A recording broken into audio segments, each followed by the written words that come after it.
Oke kawan-kawan, hari ini kita lagi di Kampung Batik Desa Pancamukti. Yuk kita tanya-tanya bagaimana apa kegiatan di sini. Teman. Oke kawan-kawan, kita sekarang berada di Kampung Batik Desa Pancamukti. Yuk kita tanya-tanya sama Pak Imam, gimana sih, kapan sih berdirinya Kampung Batik ini dan apa progres ke depannya Pak kira-kira Pak? Terima kasih ya atas silaturahminya.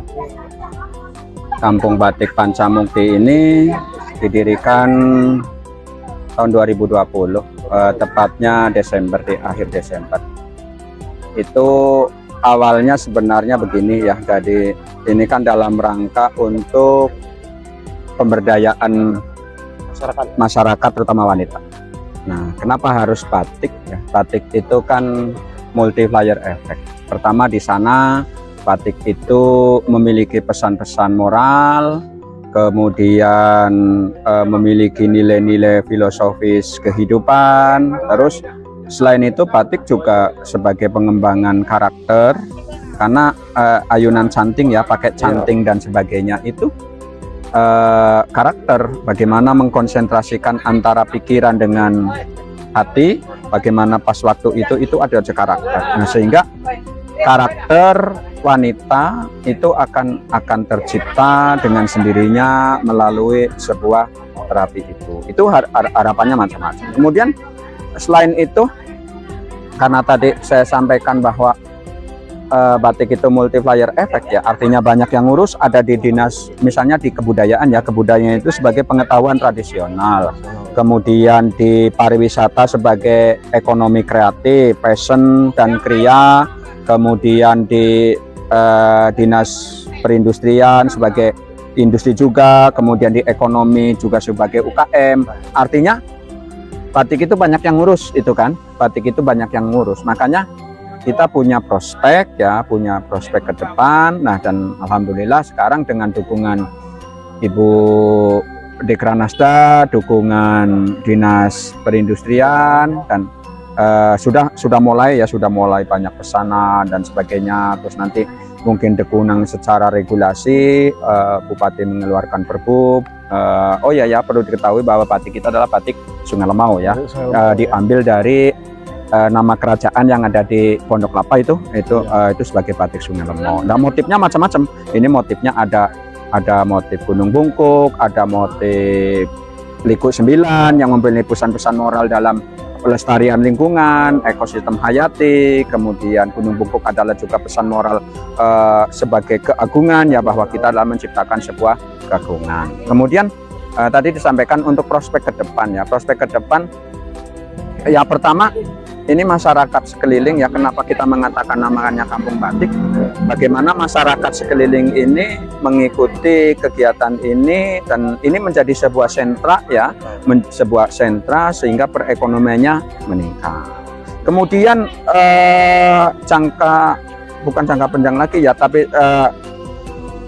kedepannya kita berharap, kemarin proposalnya sudah tak sampaikan kemudian kebetulan ada reses ya, ada dari DPRD, itu ada reses juga udah tak sampaikan bahwa ini nanti pengembangannya sebagai wisata edukasi ya, wisata edukasi yang sasarannya nanti anak-anak sekolah bisa belajar di sini, kemudian sambil belajar batik, kemudian mengenal batik budaya, karena batik itu adalah warisan dunia, warisan leluhur yang harus dilestarikan, dan itu punya nilai-nilai ekonomi. Begitu loh kira-kira Mas.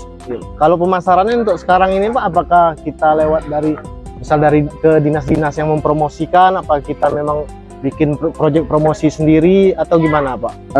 Untuk sementara ini, karena ini menjadi identitas daerah ya, jadi pemasarannya baru ASN kan, ini sudah banyak pesanan kan, mulai dari PKK, mulai dari dinas-dinas dan sebagainya. Tapi untuk pengembangannya, dalam minggu ini kita juga sudah beberapa kali, ada 3 kali yang mengikuti pameran. Pertama pameran yang ini Apkasi otonom ya, yang para asosiasi kepala daerah itu kan kemarin ada di Convention Center di Banten itu kita juga ada pameran. Setelah itu lanjut dengan pameran yang kemarin kan yang Festival Tabot itu lanjut. Nah kemarin lagi ada pameran dalam rangka acara ini sebuah ormas di lembaga perekonomiannya ya, itu mengadakan event nasional terus ngikuti pameran juga. Cuman yang kemarin pameran ini yang kemarin dibuka oleh Pak Presiden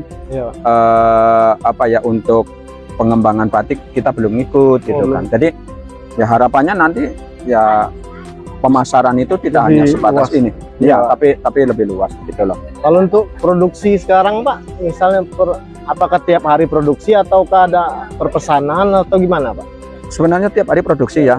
Saya sarankan kepada kepada pengrajin itu tiap hari harus produksi, karena kadang kan yang namanya orang itu kan tiba-tiba datang nih, tiba-tiba datang baca di Facebook, baca di IG, baca di mana, terus tapi ngerti-ngerti ada datang, jadi kita harus ada stok terus nggak kaget ya ketika ada pesanan begitu. Jadi tiap hari harus produksi.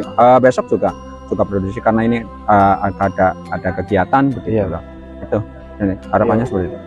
Berarti harapan bisa membantu perekonomian masyarakat setidaknya di sekitar kita dulu Pak ya. Insya Allah harapannya seperti itu ya. Harapannya sebenarnya untuk perekonomian ya, dan targetnya ya saya kemarin sempat ngomong kan, kalau pengen punya misalnya gaji 3 juta per bulan ya produksinya per bulan 300 lah gitu kan, 300 karena ini harga di batik itu antara 300-an ya, karena batik itu memang mahal ya. Jadi kita juga perlu tahu kenapa kok batik itu mahal ya, karena batik itu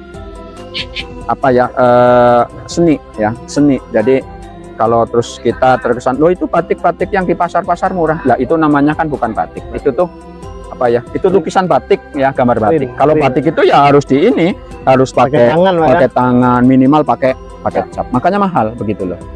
Ya kalau boleh tahu juga Pak, untuk harga batik kita yang kita produksi ini berapa Pak?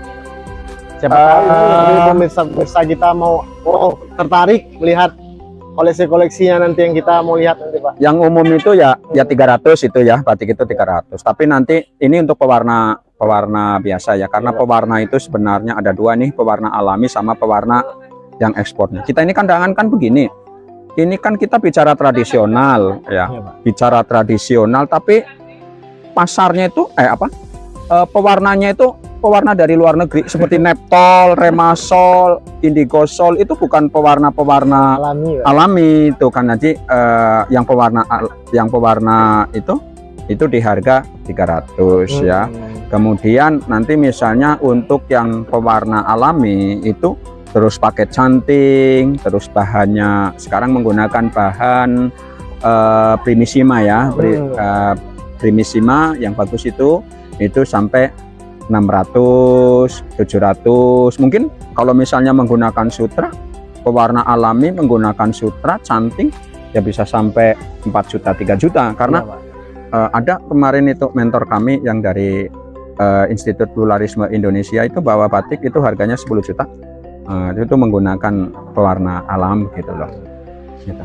Baik, oke teman-teman, itu bincang-bincang singkat kita sama Pak Imam. Nanti kita tengok koleksi-koleksi batik yang ada di sini. Yuk.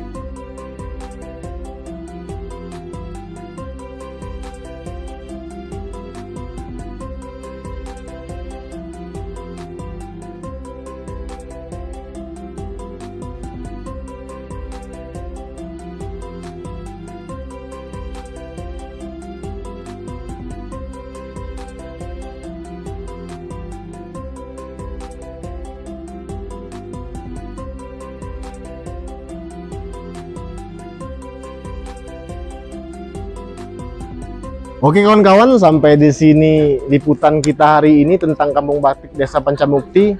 Jangan lupa ya, like, follow, comment, and share, dan tekan lonceng notifikasi. 3 Pemuda Desa Jaya.